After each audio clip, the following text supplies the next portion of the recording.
প্রিয় ইসলামী ভাইরা, আজকে আমার আলোচ্য বিষয় হলো পশু জবাই করার নিয়ম। হযরত আবু হুরায়রা রাদিয়াল্লাহু আনহু থেকে বর্ণিত, নবী করিম সাল্লাল্লাহু আলাইহি সাল্লাম বলেন, তোমরা তোমাদের পশুটিকে শয়তানের ন্যায় জবাই করিও না।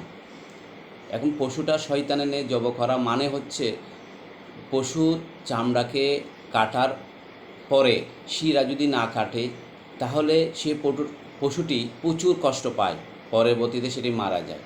এটি হলো শয়তানের নিয়মে পশু জবাই করা। ইসলামী ভাইরা, ইসলামী বিধিবিধান সুন্নত নবীজির সুন্নতে মোবারাকা অনুপাতে পশু জবাই করার নিয়মটা হলো, পশুর যে 4টি রগ অবশ্যই কাটতে হবে।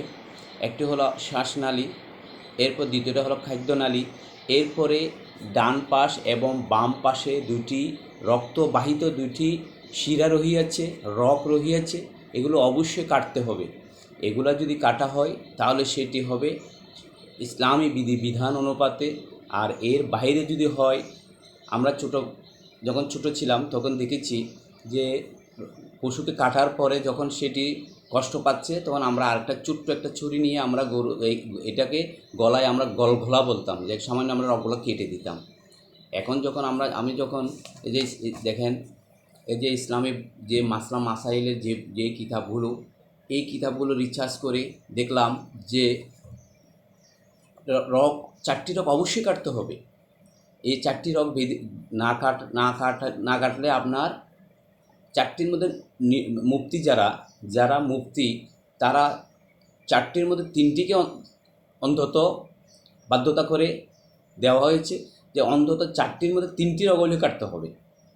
4টি রগ অবশ্যই কাটতে হবে, কিন্তু 4টির মধ্যে 3টি অবশ্যই কাটতে হবে।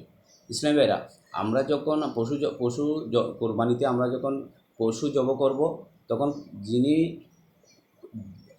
যার পক্ষ থেকে কোরবানি দিবেন উনি পাশে অবশ্যই থাকতে হবে। এটা সুন্নতে মোবারাকা।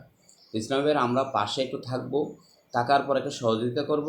এরপর আমরা চেক করে নিব আমার পশুর যে খাদ্যনালী, শ্বাসনালী, রক্তবাহী 2টি রগ, শিরা কেটেছে কিনা, এটা আমাদেরকে অবশ্যই চেক করে নিতে হবে।